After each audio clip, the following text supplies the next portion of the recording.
All right, so yep, you know the routine, post in the opening comments. Remember, that's how I take attendance at the beginning and at the end to make sure you're at least here at those 2 points of the class. I am currently making the discussion groups. I'm sharing my screen so you can see Chapter 8 Insight Writing. Put yourself into one of those sessions, then I'm gonna have you need to do that. What I've done is I'm gonna go there and just remind you that right now, so at the start of class, well, actually a little bit before the start of class, I go in and I lock any of the options that no one has chosen because you've had since like the last class period to figure out which one. So they're now locked because no one chose them, say like a half hour ago. So that means your options are limited to the ones that are open. So for example, if you wanted to do option 13 and you didn't sign up before till just now, that option is now locked. So, and it's not because I'm mean, it's just that I gotta get these, there's a lot of technology. So I can't make these discussions before you are actually logged in here. So I can see them on Blackboard, but I can't actually put people into groups until they actually log in here. So I have it like written down, and now I'm putting people in groups on the spot, and that's why we never start exactly like at our start time. It's because I still have people doing things. So if there are any questions, or if you're on right now, you need to put your self in one of the open groups and I'll double check it. Hey there. And I am recording, Jamie, remember. Oh, I know. Putting yourself out there. I like being on video. Okay. So right now, I'm moving people into groups. If you have any questions about what or even from last time, go ahead but still I'm asking you to just raise your hand so we don't talk over each other. But yeah, I think I might just talk while I'm moving people into groups because I can do that level of multitasking. So one of the things I've decided, and well, I'm close to a decision. You can weigh in on this. I'm going to tell you as I put people into groups right here, but if you don't like this decision, I will change it. We can change it. So as I said that I taught this class in 7 weeks in the summer, and they did all of the exact same work that you're doing, because a condensed class doesn't mean less work. It just means you do all the same work just faster. So if you're having fun keeping up with everything that we're doing, just like keep that in mind that people actually did this class in 7 weeks. So, but we actually do have a bit more time. And so what I did for you is I spaced out the practice that you're doing for chapter 10. That's actually spaced out for you.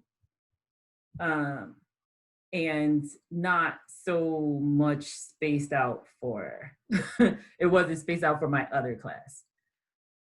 So I think I might have to put everybody in this big group. Might have to have one big group now that I'm looking at this. So I say that because,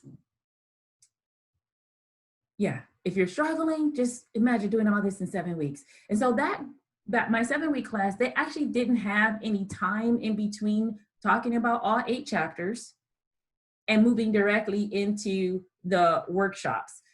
But since we do have a little more time, I wanted to give you time. So next week on the calendar, if you have your calendar near you, it shows that we are going into workshops next week. So you don't really have any pure just writing time of class time that I could give you.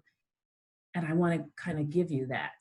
And so I've been looking at the calendar and I decided to make next week. And also I don't know, some of you may be crazy folk and want to get out there and put a mask on and vote in person. And I don't know what that means for your day, because Tuesday is that day.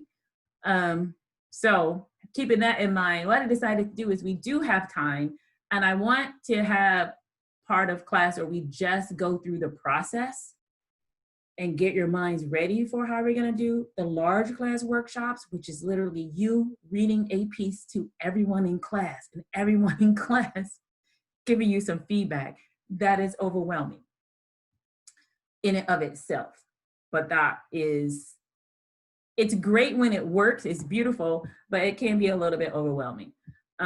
So what I've decided to do is make next Tuesday a purely writing day, which means you won't come to class via Zoom.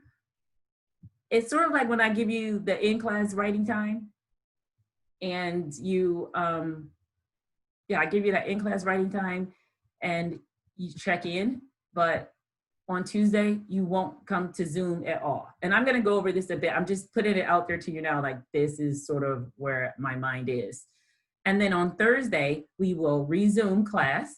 And that Tuesday will also give people some flexibility if they have, voting stuff. And I want you to have to miss class. And I want to give you writing time. So Thursday, we're going to come back to class and we're going to spend that time actually going over the workshop process. So what I've done is moved workshop a week and giving you some writing time and all of us some time to discuss what you will be doing in week 11. So instead of starting the peer review, peer review is the language I use in composition class. The workshop process next week, we'll have writing time, go over all the material that you're expected to try to juggle and use when we're doing it. So if that right now sounds okay, or at least feasible, or no, if you have questions on that process right now, can you raise your hand?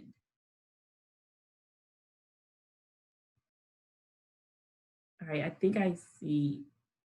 Jamie, if it's about what I just said, what's your? I wanted to re-enter it just to be completely sure. We have no class on Tuesday, this coming Tuesday, correct? We will make that final decision at the end of class today. I'm just putting it out there right now. Only because I like that idea. Are there anybody else? You can unmute yourself if you have a question or anything right now. And like I said, I'm going to go over this in my recap and show you the new calendar schedule. Okay, and I'm almost done. I have several people I still need to put into a group. All right, I'm gonna stop recording this part because I'm just gonna read off names to make sure I have everyone in the group of their choosing choice. I have it right? If I can find my Zoom menu, literally what I'm looking for right now. Oh, there it is. It just moves all over the place sometimes. This part. So we're gonna do what we usually do is go through and actually the hands are raised. I just really need the hands of the people who are speaking for your group. So everyone else, you can put your hand down. Still, once you're the person who's giving our takeaways, if you want to add something, you're free to do that. You can let me know at that point. But so far, people have been okay with their representatives. So for option 1,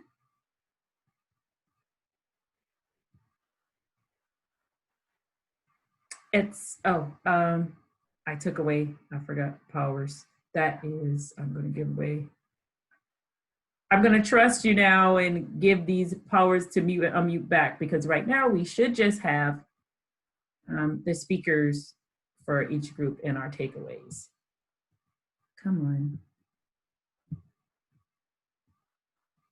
I'm having some trouble just getting my Zoom to do what I wanted to do. Maybe I got to stop sharing my screen and do that. Yes.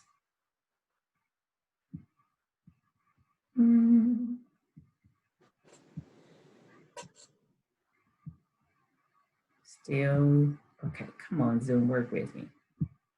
All right, who is speaking for project one? You can I am. All right, thank you. Getting there. And I'm going to share it again, but you can go ahead. Yeah, with project one, I'm with me. I'm just my mistake with my mistake. I'm just doing a story where I kind of like had a childish tantrum once. But for my partner, she hasn't decided on what story she's doing yet. Okay.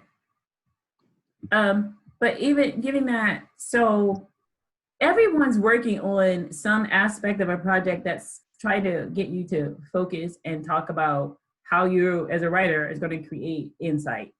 So that the two of you have time to share anything about the challenges or how you plan to or are approaching this in order to get at the ultimate result is whatever this project is, it's going to be insightful, right? So do you have anything to share? Not really, honestly. Okay, that's fine. All right, let's go. Oh, I had a bunch of people for two, so I broke you up into two groups, and I'm still okay with having done that. So let me just bring that project over. And it should be two people willing to talk because I should have two different groups. So I think, yeah, this is one of the groups I did spend some time in. Yeah, so it's myself. I'm not sure who the other speaker is going to be for the other group, but for our little group, there were three of us. We all had varying ideas when it came to this, but it's kind of funny because we all picked a very similar theme, being like form of mental health, being anxiety, or for me is like mania. And so some of our questions are more hypothetical. The other ones are, which I asked, I was like, are you guys planning on answering these in your like poem as well? But by and large, the answer was no. So, I mean, I was just thinking through it, just curious, but so, I mean, for all of us, I think the biggest challenge was finding words to start our questions that didn't sound repetitive, being like who, what, where, when, why, is, and, could, how, so finding more interesting words that just didn't sound bland and making our actual poems have some sort of structure that wasn't ridiculously repetitive. Okay. Not necessarily that that's wrong for a poem, but. Great. The other group? Anything? So our grand takeaway for option 2 was that in the poetry format, the images and the using questions and incorporating images into questions made for some really interesting scenarios. So I think that to me the most important line in option 2 was, if you use images, you will likely find that your questions are smarter than you. And I found that to be the case. I wrote these, not putting too much effort into them. And I was really surprised at like the quality of the first draft. I thought I really liked my piece after like putting images and questions, and I did find that the questions were smarter than me. I looked at, I was like, who wrote this? This is really good. Who wrote this? I'm sorry. I just heard what you said, like who wrote this. Those two groups, is anyone willing to give us an example? Because I think part of the issue here is trying to grasp what image laden question looks like or sounds like. What looks like? What's the difference between a question and a question that bears imagery? I can share a piece. I don't mind doing that. Okay. So just for context, my theme was, I'm writing from the perspective of like a boyfriend who has, been dumped or whatever. And so he's just reminiscing. So let's write a poem that's a list of questions. It was just a bunch of questions, hypotheticals that he was posing to his partner. And so one is, do you still lay awake in your princess-themed twin-sized bed that you outgrown so long ago, waiting impatiently for me with eyelids peeled open while I do 80 on a torn-up rural Michigan highway, counting the very seconds until I showed up and I could scoop you off your feet? Well, okay, thank you. Can you just like say yes or no if that gives you a better sense, especially those who didn't do this project.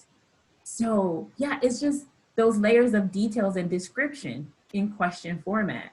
That so yeah, thank you for sharing. Yeah, no problem. Okay, so let's look at I had an eclectic group. We're gonna save the best for last. I'm saving that group for last. So option 7, we're gonna go to. So we'll come back to 4, 6, and 10. That was me. I was in a group with Macy and Bailey, and we all wrote about a breakup. Me and Macy wrote about like 2 partners that broke up, and Bailey wrote about a band that broke up, that like the person followed for like years, and then like one day they just broke up. And we all kind of just struggled with making the piece non-emotional because we're so used to like, you know, filling the pieces with emotion. So we all kind of discussed about like filling in the piece with like imagery, or, you know, like because you took away something, so like you have to, or at least I felt like since I took away emotion, I had to like overdo the imagery, which I don't really think works. But Macy brought up a really good point. She said like that the point of writing with no emotion is that instead of the characters experiencing and like having emotion, the reader has emotion, if that makes sense. Macy said it really well, and I think I just messed it up, but Well, Macy, guess what? If you want to help us out here, you can unmute yourself, but no pressure. I mean, I think you said it pretty well. Just like giving the characters less emotion gives the reader more like, oh my gosh, like I like this person isn't having this emotion, so I'm going to have this emotion. And I think, like you said, I think I said it better earlier because now there's a lot of people watching, so I'm gonna say it right. You know, this type of writing reminds me of I was in a group early on, and some students, and some of you still may not be like not so happy about how much this text asks you to draw off of your like your real life to create fiction, or but I think the observations, especially in this insight piece, shows us like why we have to pay attention to the world around us and relationships around us, so that we can start to like be able as writers to explore a variety of emotions and feelings and thoughts, and how you can bring your reader into that. And you can't, I don't know how you'll do that without paying attention to relationships in real life. And I say this in a roundabout way because I have, for example, I have a relative who is sort of on the autistic spectrum, but like, yeah, but not, I mean, you really would have to know this person. This person's like really just more quiet and introverted. But when this person is like around just immediate family and friends, completely just, you wouldn't think this. But when that person, like any relationships outside, like just is like socially inept. And this little example here just reminds me of like, it still would be difficult for me to figure out how to do this, or like describe something intense without emotion. But because I know this person, I'm like, oh, this is how this person like interacts a lot. Like really big things are just like very, you would think there's nothing ever wrong with that, with the individual or the relationship that they just had, because they're just like, don't have like the social whatever gene, whatever it is that you need, because it's of how she just interacts, and like, so this is completely undiagnosed. We joke in our family that we just didn't have enough money to get all of the testing that we needed to know where on the spectrum this person is. But it's hard to do that if you don't have the time. When I'm saying some of these practices, and this one is one in particular, if you don't have the skills to practice observing how you interact, how other people interact, even, you know, watching something like even watching movies and understanding just interpersonal relationships for one sense, because we probably tend to do a better job with this part, the drama part, than we do underselling it and still bringing off that same sort of effect. Oh, another good example is, I don't know, if you ever seen anyone perform very well in like a high, like tense emotional state, like everyone around them is kind of like losing their minds, but that person isn't.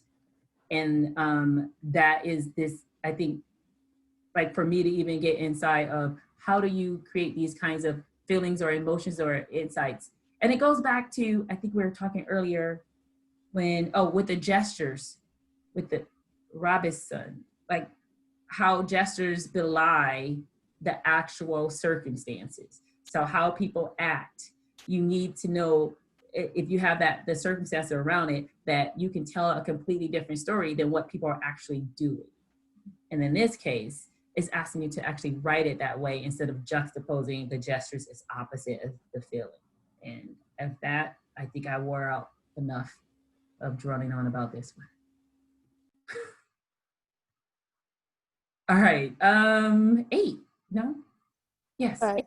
So we had the I don't love you or I don't hate you.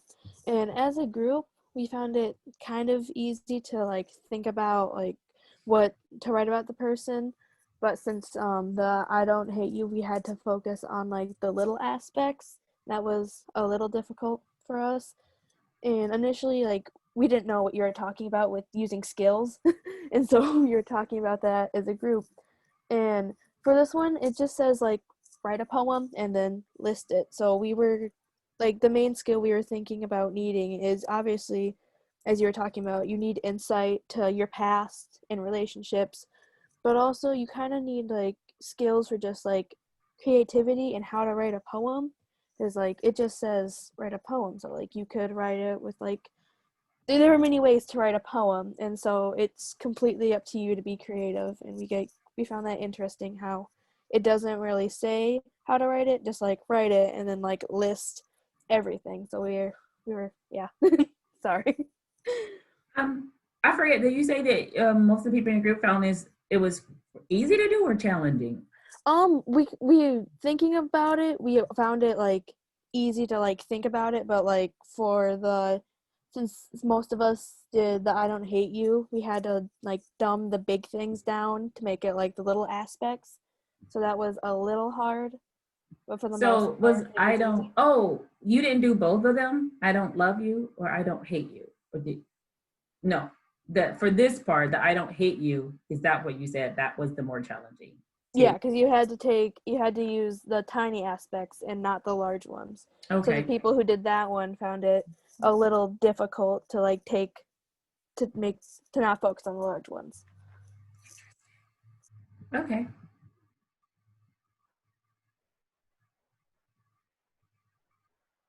And then we had 4, 6, and 10. And I was in that group, and I think I spent a lot of time in that group too. So I'm gonna ask, I think Luke, because you did 6, right? Yeah, I did 6. But Bradley, is your hand still up? Did you talk? Oops, my bad. I'll throw her down. Oh no, I just I'm gonna bring maybe bring that one up, and then the other 2 people in for 4 and 6, if you want to add something, I'm sorry, for 4 and 10, if you want to add something cool, I'm gonna bring 10 up because I think you was kind of into almost completing your project, and I'm putting you on the spot, Luke, to say, can you share something? So you mentioned that, like, the question of what specific skills did I have to work on or discover that I didn't have. And I think that the big one for this project that I did was using specifics, but also not using too many specifics and not using too little. I kind of had to calibrate it as I didn't want to overload the reader with just describing every little detail of the scene that I was creating. but I wanted to build a world where there was enough that kind of kept the reader interested. So I'm still learning as I'm about halfway through how to kind of make a good balance between the two extremes. Okay. And then my other two people, do you want to share anything, or are you good because this is your opportunity? I'm good. Okay. All right. So on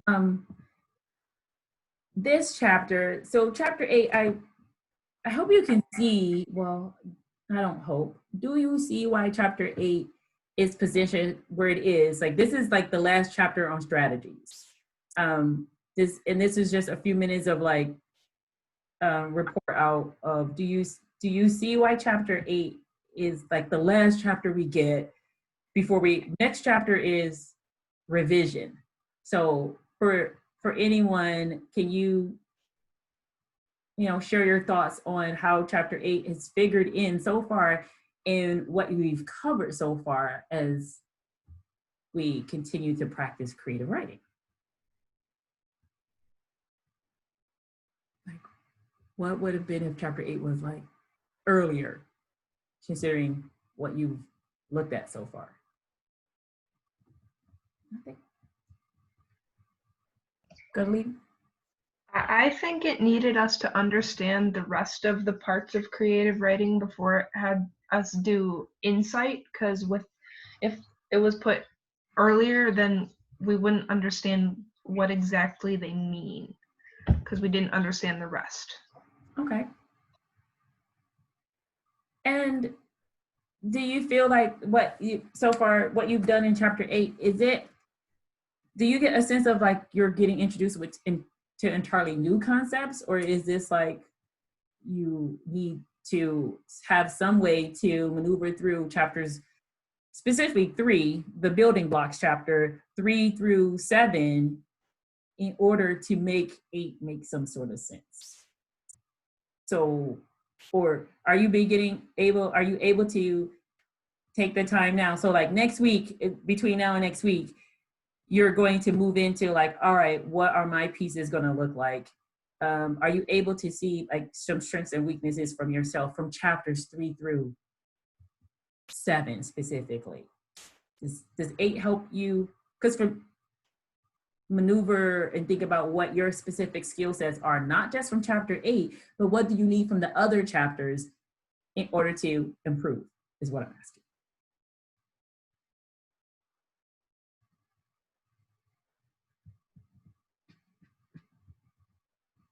No one gets a sense of like what you may see that you may have a talent for doing from the work so far, or? With my writing in general, I excel at when, you go completely off the rails of possibilities, vampires and werewolves, but when I have to do the more realistic stuff, I struggle. Okay, and that's what I want you to start thinking about in the areas in which you struggle. What are some choices for you to start thinking about and paying attention to as a writer in those areas? And does anything in this text give you those skill sets to actually start working on them? So with that, we're going to do our 20 minutes. We're going to have 20 minutes of writing time. So I need the last 10 minutes of class to go over some things. We will not be doing small report outs. So I'm not going to put you into groups. I'm just going to mute everyone here, and we'll be back at 2:21.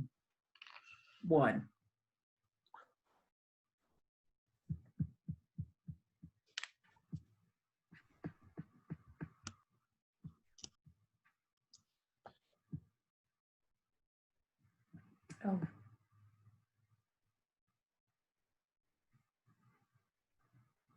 Bailey, if you have a question, you can type it in the private chat to me. I see your hands up.